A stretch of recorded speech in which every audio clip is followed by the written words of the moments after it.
जय माँ काली दोस्तों, हर हर महादेव। आजकल ये समस्या आम हो गई है कि लोगों के घर में लड़ाई झगड़े, खासकर पति पत्नी में छोटी छोटी बात को लेकर लड़ाई झगड़े और बात ना होने पर भी गुस्सा होना, बहुत ज़्यादा ऐसी समस्याएं सुनने को आती हैं। और कईयों के तो रिश्ते ही टूट जाते हैं, बात तलाक तक पहुंच जाती है। तो इन सब चीज़ों से बचने के लिए हमें क्या करना चाहिए? तो अगर आप मेरे चैनल पर नए आए हो तो चैनल को लाइक और सब्सक्राइब कर देना। कमेंट में जय माँ काली भी ज़रूर लिख देना। तो ये लड़ाई झगड़े इन बातों से भी हो सकते हैं, या तो आपके घर में कोई नकारात्मक ऊर्जा है, इस वजह से आपके घर में बहुत ज़्यादा लड़ाई झगड़े होते हैं, बिना वजह के ही लड़ाई झगड़े होते हैं।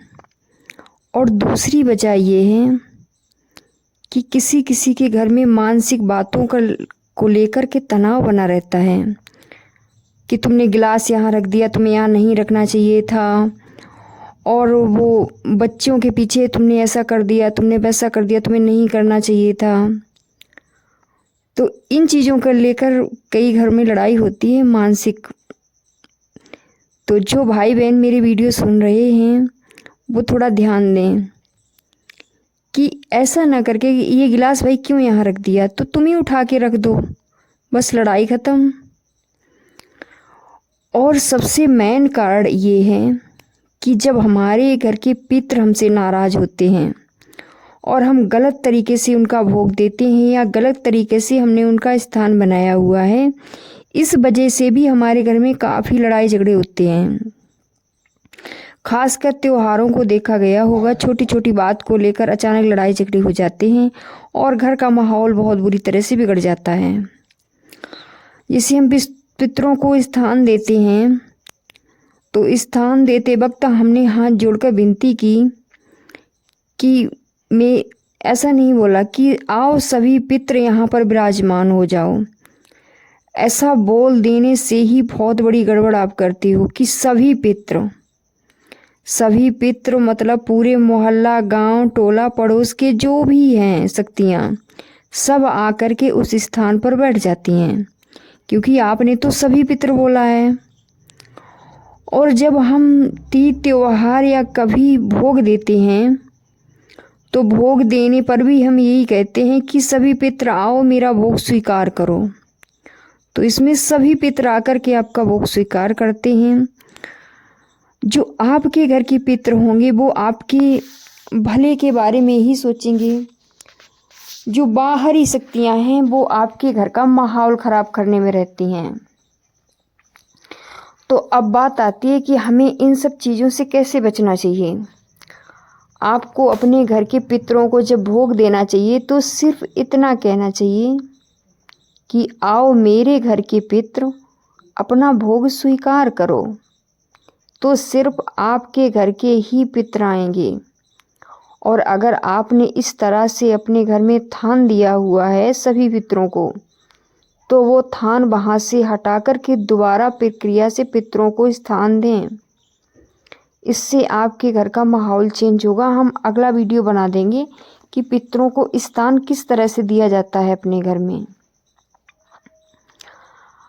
अब चलिए हम बता देते हैं, कोई बात नहीं, इन सब चीज़ों से लड़ाई झगड़े होते रहते हैं।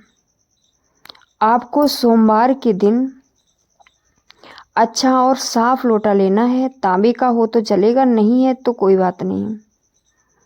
उस लोटे में कच्चा दूध, गंगा जल और थोड़ी सी चीनी, फूल डाल लें। इसके बाद भोलेनाथ का, अपने घर में ये पूजा नहीं करनी है, भोलेनाथ के मंदिर में जाएं और साथ में एक कलावा लेकर के जाएं।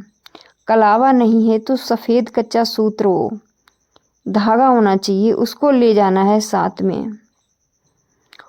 और ऐसे मंदिर में जाना है जहाँ शिव और पार्वती दोनों की प्रतिमा विराजमान हो।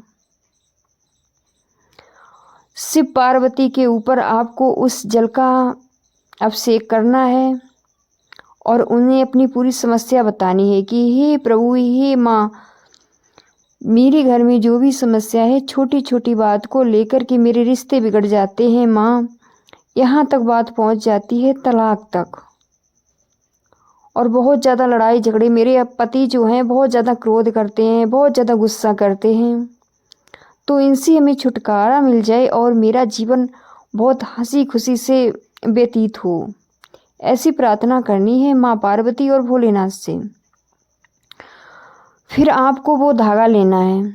उस धागे से आपको 7 बार भोलेनाथ और माँ को 7 फेरे लगाने हैं। धागा से घूमना, आपको नहीं घूमना है, धागा से बांधना है भोलेनाथ और माँ पार्वती को। उस समय आपको मंत्र कौन सा करना है?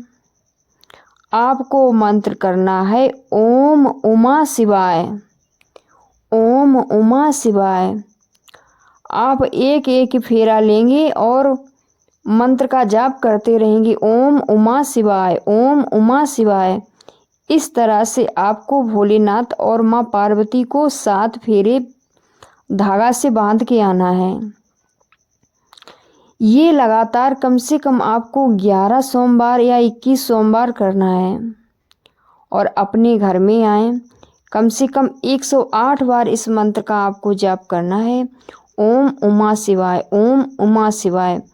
और अगर आपके पति लड़ाई झगड़ा करते हैं तो आपको अपने पति का नाम लेना है। अगर पत्नी क्रोध और लड़ाई झगड़ा करती है तो आपको पत्नी का नाम लेना है। पहले पत्नी का नाम लेना है, फिर कहना, फिर 108 बार मंत्र का जाप करना है, ओम उमा शिवाय, ओम उमा शिवाय। ऐसे करना है। देखना आपके 1-2 दिन ही व्यतीत होंगे, आपके पति के स्वभाव में चेंजिंग आने लगेगी और उनका स्वभाव जो चिड़चिड़ा है वो शांत रहना शुरू हो जाएगा। सब कुछ आपकी ज़िंदगी में मंगलमय होगा और आपका रिश्ता भी अच्छे से ही व्यतीत होगा।